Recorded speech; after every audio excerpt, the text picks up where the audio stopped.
Ten Cosgarkert na Sherbishi Swainty Krugu Lord Jacklerty agus Nishta Shartmuffin Gate the Alfred Greg will Seweltark or Emwheel. Tonish, the effects of your recruitment embargo and the government's recruitment embargo are to be seen right across the state. It's to be seen in the number of patients forced to language on trolleys in our hospital. It's to be seen in the number of patients also that are having their appointments cancelled across the health service, and also in terms of the length of time that they're being forced to wait for critical care. And those working at the coalface, our nurses, are very clear on the impact that the recruitment embargo is having on the health service, not just on them, but also on their patients.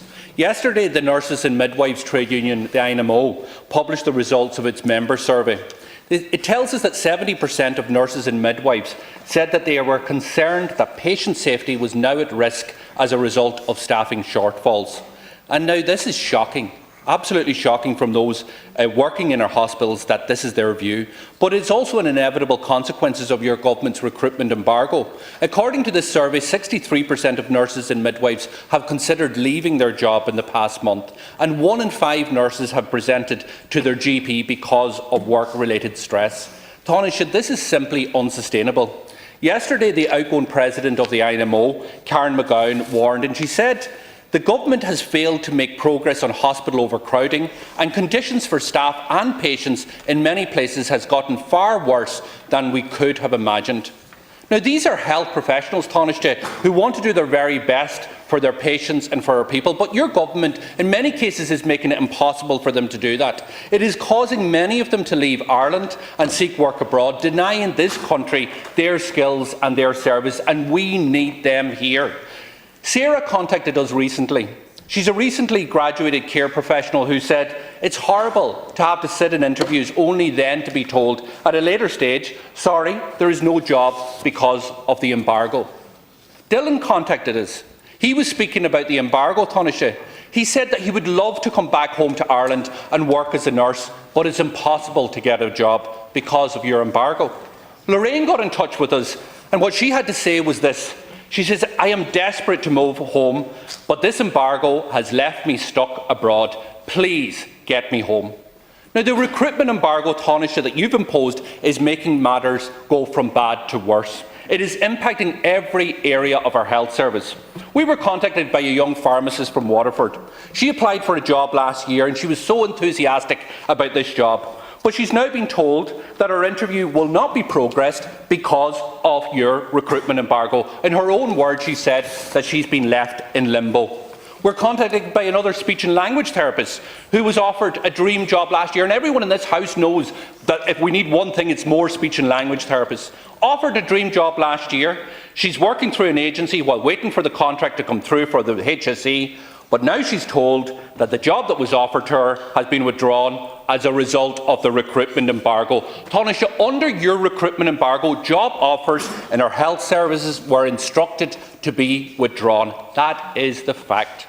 It is patients and staff who are suffering as a result of this. It is trained professional health service staff who want to come home that are now being locked out of that opportunity because of this. Taoiseach, it is now the month of May, and your government still hasn't approved the workforce plan for our health service this year. 5 months into this year, and you still haven't approved the workforce plan. So can I ask you, when is your government going to get its act together? When is it going to approve the workforce plan for our health service for 2024? And will you lift the recruitment embargo that is so badly damaging our health service and locking so many of our trained health professionals out of a potential to work in our health service, to roll up their sleeves and to care for the people that they're trained to care for? Well, first of all, ní an team go homlán leis an tachta agus ní dónam go bhfuil an méid atá ráite go crín mar le an médaoine atá ag obair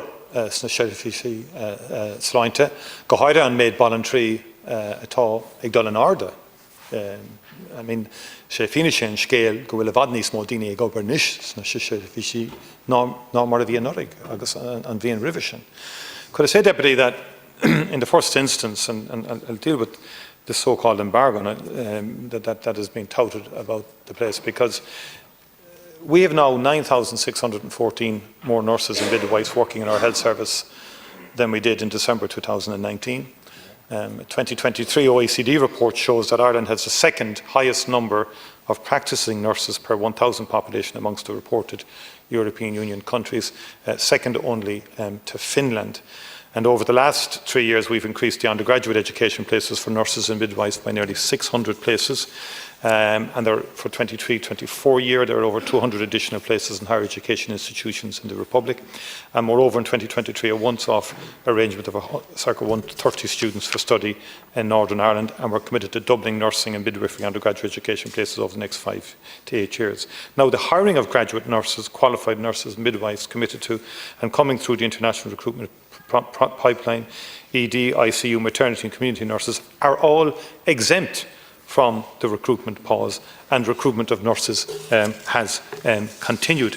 An additional net 3,168 nurses midwives have been recruited since May of last year. So an additional 3,168 nurses midwives have been recruited since May of last year. And to make overall then, in terms of the broader health service, 28,500 more staff are now working in our health service than were there at the beginning of 2020. Now, these are very substantial increases.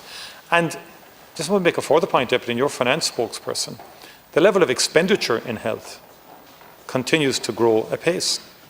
I mean, the figures in the first 3 to 4 months of this year, so a very significant increase in expenditure, even above profile.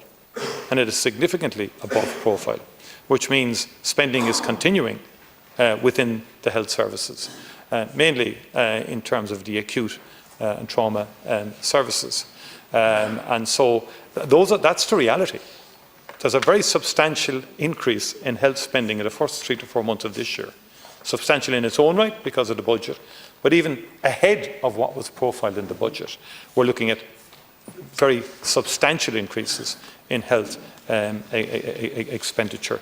Over 7.5 billion extra has been allocated to the health service over the last 4 years. So, and to be fair, I mean, there's been, in terms of waiting lists are coming down, but also in terms of there's been additional services across the health services provided as a result of that, both a primary care community service and within the acute hospital sector as well. And there's been about 4,200 extra healthcare professionals and social care professionals recruited over and above what we had in 2020, and about 3,000 extra doctors and dentists recruited. So across the health service, there's been a very significant increase in people employed.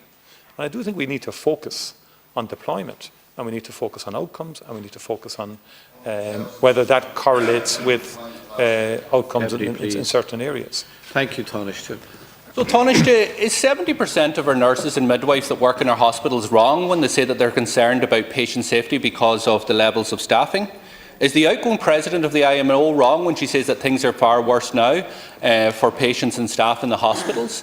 Are the people that I talked to you about that are in Australia and elsewhere who can't get a job because nurses cannot come back here? There is an embargo. You cannot recruit a nurse if you're abroad. Are they wrong also? Is the person who had the job offer who is now working for an agency that cost the HSE 30% more to employ her because it's through the agency, is she wrong when she was told that her offer of a job was withdrawn because of the embargo? You talk about the so-called embargo, Taoiseach. You need to open your eyes and look around you at what is happening. There is an embargo. Not only that, in relation to the numbers of professionals that were to be recruited this year, your government, you yourself, you're responsible for this because you will be part of making this decision. You haven't got your act together. It is the month of May, and you haven't sat round and looked at the workforce plan for 2024. The HSE is in limbo. They don't know what they can actually employ.